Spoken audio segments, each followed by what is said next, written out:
Here's how to use your BMW Tyre Repair Kit Plus to get back on the road. Punctures happen. Stop carefully. You'll find the kit in a model-specific storage space in the front or back of your BMW.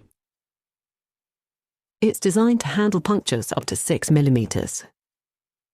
Start by removing the valve cap. Make sure to connect the hose to the tyre valve first.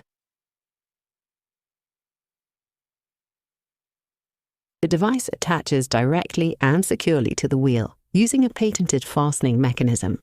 Align the red arrow with the valve and push it firmly onto the rim. To activate the device, open the safety cover and switch it on. It will automatically fill the tyre with included sealant and adjust the pressure while you drive.